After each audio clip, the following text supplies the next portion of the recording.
right, buckle up, royal watchers, because King Charles just sent Vladimir Putin a Christmas message that didn't need a single word, a diplomatic phone call, or even a strongly worded letter. No, this was peak British passive aggression, wrapped in Christmas cheer and delivered with the subtlety of a marching band in Red Square. And honestly, it was brilliant. Before we dive into this masterclass in royal shade throwing, smash that subscribe button and hit the notification bell because trust me, you don't want to miss when the royals get political without actually getting political. It's an art form, people. So, picture this. It's Christmas Day. The nation's gathered around their telly with their turkey and terrible crackers, expecting the usual festive message about unity and goodwill. And they got that, sure, but they also got something far more interesting. As King Charles wrapped up his Christmas broadcast from Westminster Abbey's Lady Chapel, the camera lingered on a Ukrainian choir dressed in traditional vyshyvanka embroidered shirts, their voices soaring through Carol of the Bells alongside the Royal Opera chorus. Not exactly your standard, have a lovely Christmas, cheerio moment, is it? This wasn't just some random carol selection, oh no. This was a calculated, beautiful, magnificently British way of saying, "We stand with Ukraine," without actually having to say it. Because that's how the royals roll. They don't tweet their political opinions or hold press conferences. They invite Ukrainian choirs to perform at Christmas and let the symbolism do the talking. Chef's kiss, truly. Now, let's break down why this matters, because this isn't just about festive music choices. This is about geopolitics playing out in embroidered shirts on Christmas Day television. The Songs for Ukraine chorus was founded back in 2023, right when the war was making it painfully clear that this wasn't going to be a quick conflict. These aren't professional opera singers who happen to be Ukrainian. These are members of the Ukrainian community in Britain, people who've lived through the trauma of watching their homeland under attack, now standing in one of Britain's most sacred spaces, singing a carol that's become a symbol of Ukrainian resilience. Carol of the Bells, by the way, isn't some generic Christmas tune. It's based on a Ukrainian folk chant rooted deep in Ukrainian musical heritage. So when Charles chose this particular piece for this particular moment, he was essentially saying Ukrainian culture matters, Ukrainian people matter, and we're not forgetting about you just because the news cycle has moved on, all without mentioning Putin's name once. That's power, folks. And the timing? Absolutely impeccable. This broadcast comes at a moment when European leaders are scrambling to show solidarity with Ukraine, especially as signals suggest that American support might be wavering. With political winds shifting across the Atlantic, Britain's essentially planting its flag firmly in the "we're not backing down" camp. And who better to deliver that message than the monarch himself, speaking from Westminster Abbey, dripping in historical significance and moral authority. But here's where it gets even more interesting. Charles didn't just stick a Ukrainian choir at the end and call it a day. His entire speech was threaded with themes that, if you were paying attention, all pointed in the same direction. He talked about the courage and sacrifice of our servicemen and women. He spoke about holding fast to compassion and reconciliation in a world marked by division. He drew parallels to the Holy Family's journey, talking about finding inner strength through physical and mental challenge. Now, on the surface, that's standard Christmas fare, right? Faith, hope, resilience, all very festive. But layer that over images of a Ukrainian choir, and suddenly every word takes on a double meaning. Courage and sacrifice, like the Ukrainian soldiers defending their homeland. Compassion in times of division, like supporting a nation under invasion.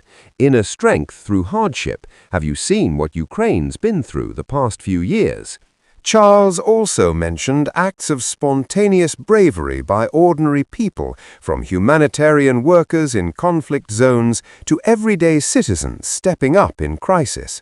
Again, perfectly innocent Christmas message material, but also a pretty clear nod to the countless Ukrainians and international volunteers who've risked everything to help.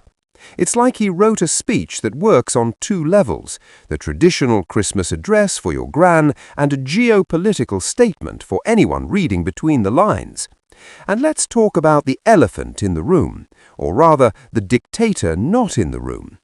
Putin wasn't mentioned by name, not once, and that's the genius of it. Because if Charles had directly called out Russia or Putin, it becomes a news story about the monarchy wading into politics, breaking protocol, causing diplomatic incidents.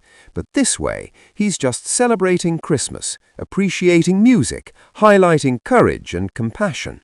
What's Putin going to do? Complain about a Christmas carol? How dare they sing Ukrainian folk songs at me? It's diplomatically bulletproof while being politically pointed. This approach is vintage British establishment, really, the kind of understated power move that's been perfected over centuries of empire and diplomacy. Don't shout, don't threaten, just quietly demonstrate where you stand and let everyone else figure it out.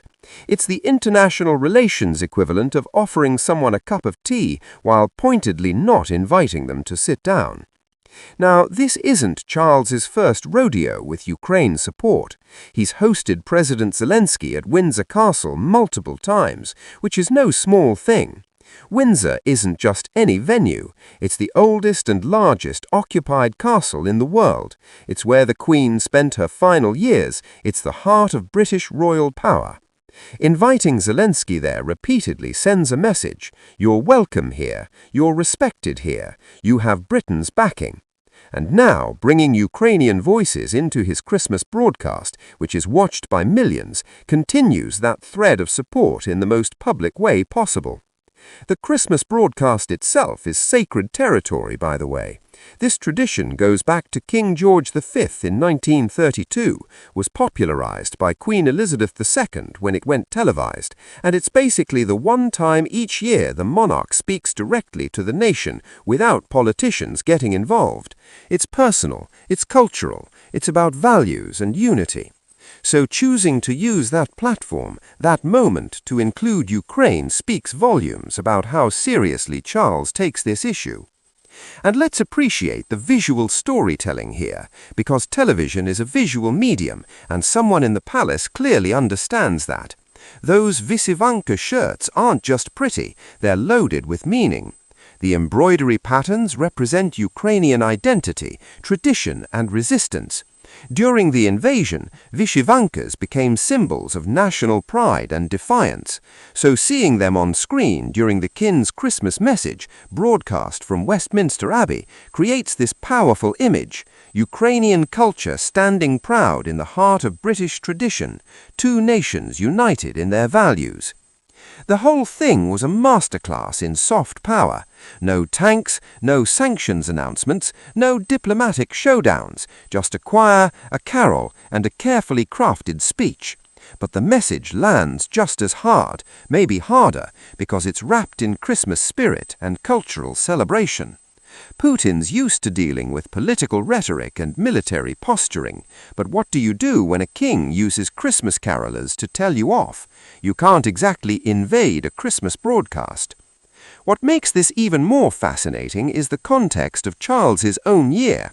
He's been open about his health challenges, he's navigated his first full year as monarch, and he's clearly decided that this role isn't just about waving and cutting ribbons. He's using the platform to take stands, subtle stands, but stands nonetheless. The monarchy's supposed to be apolitical, but supporting a sovereign nation's right to exist isn't really political, is it? It's moral. And that's the line Charles is walking here, staying within the bounds of royal neutrality while making it absolutely clear where British values stand. He's not endorsing a party or a policy. He's endorsing the principle that invasion and aggression are wrong, that courage and resilience matter, that Britain stands with those defending their freedom. Hard to argue with that, really. So what does Putin do with this? Probably nothing publicly, because what can he say?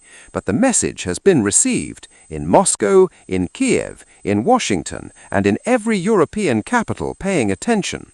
Britain's not budging on Ukraine, not even when it would be easier to let the issue fade into the background. And that message was delivered not through diplomatic channels or press releases, but through Christmas carols and carefully chosen words about courage and compassion. It's a reminder that the royals, when they want to be, can be incredibly effective communicators. They've got centuries of practice in sending messages without sending messages, in making statements without making statements, and Charles just demonstrated that he's very much continuing that tradition with his own personal touch of genuine compassion mixed with strategic symbolism.